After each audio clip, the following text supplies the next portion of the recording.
And historians hypothesise that there was this other thing called, for our purposes, Q, but it's a pronumeral, it might as well be X. There was this other thing which Matthew and Luke both had access to and used, and then probably, but not certainly independently, there's also John's Gospel, and it is likely, but a little bit harder to prove, that John wrote without a copy of any of the others in front of him, and if he had read the others, he didn't refer to them a lot when he wrote. He may have had them in his mind, but he didn't check references. And that's all happening in the 1st century AD, and John is probably, but not certainly, the last to write, and that dotted line across the bottom of the screen is the end of the 1st century AD, and straight afterwards, in the 2nd century, there are a number of other things that also call themselves Gospels. The first of them is a thing called the Gospel of Peter, though it's actually not by Peter, it does pretend to be. The narrator is clearly meant to be Peter, but that's a historical fiction. Later, and it's not quite clear how much later, there's the so-called Gospel of Thomas, and then some of the ones that have become famous in the last 10 or 15 years, the thing that calls itself the Gospel of Judas, the thing that calls itself the Gospel of Philip, and about 20 odd others. But the crucial thing you need to know about these is that they all probably come from the mid-2nd century AD or later. And it is most unlikely that any of them is really an independent source of information. It is far more likely that they are dependent on the 1st century Gospels, which have a much better claim to be good historical information. So this is where historians get their information about Jesus, from the stories that were in the first instance handed down by word of mouth, and then handed down in writing, and some handed down in writing copied from each other, and others writing more independently.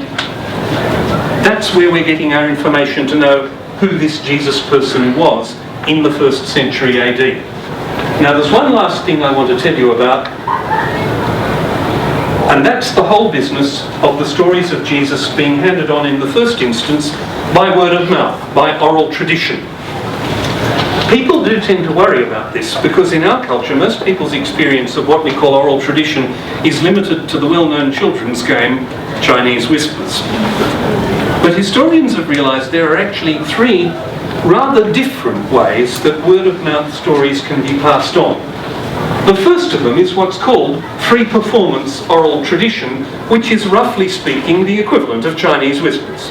It is one person has a story, tells it to a second person, the second person tells it to a third, the third tells it to a fourth, and it's, if you like, a strand of tradition, and the reason I've got the arrows in different colours is that the story may well change considerably in the process. That's what makes Chinese Whispers fun, the fact that it does change over time. That's why we play it as a game. Then there's what we could think of as formal memorised oral tradition, which is when you actually train people's memories to tell a particular story, to repeat a particular saying, and formal memorised oral tradition is likely to be much, much more accurate, which is why the arrows don't change colour in the diagram. And we know that rabbis in the 1st century, 2nd century, 3rd century AD practiced formal memorised oral tradition. In fact, we know a good deal more than that. We know that memorising was a major part of any form of formal education, Jewish, Greek, Roman, the whole lot across the ancient Mediterranean. To put it bluntly, ancient people were just plain more in practice using verbal memory than we are. Look at me, I can't even give a talk any longer without an iPad with structured notes on it. How many of you can go shopping without a written shopping list? We're just not used to it. We rely on our technology, even if our technology is pencil and paper, or it may be all on your phone.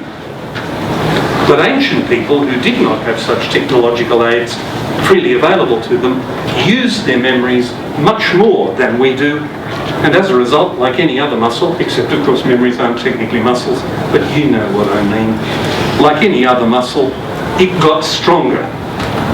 Now the third kind of oral tradition is a kind of halfway house. And it's what historians call community-controlled oral tradition, and this is the kind of story that is told about, say, what happened the day Jesus came to our village.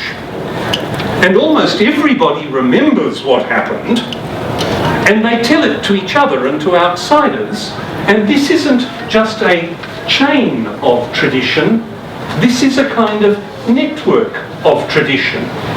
And as a result, it's better at passing on accurate information than this top one. Because people can cross-check, and anyone who tells the story too differently will rapidly be told, don't be silly, I was there, so were you, we all remember, that's not how it happened. Now, it's my view, and it's the view of quite a strong and growing, I think, growing number of historians, that this is what we're dealing with when we're dealing with the Gospels. Not Chinese whispers, but also not formal memorized tradition, or at least probably not mainly that, but community-controlled oral tradition where there is some degree of care taken to pass on the stories accurately. That is what I think would be agreed by a good number of ancient historians, regardless of whether they were Christians or not, and that's all we care about with the PowerPoint, so I'm going to see if I can make it go away this time, rather than having it go away accidentally. Good. So that's the kind of approach that historians take to the Gospels. Now, the crucial question, and this brings us to the question, who was this Jesus in the 1st century AD in Galilee and Judea, is that there's a pretty good consensus among historians about the following major points. And like I said, the arguments for these are complex. What you really should all do is come back next semester and do AHIS 251, the New Testament in its times. This advertisement was brought to you by the makers of me. And after that, you should come back and do AHIS 352, Early Christian Literature and Thought. But you knew that. That's okay.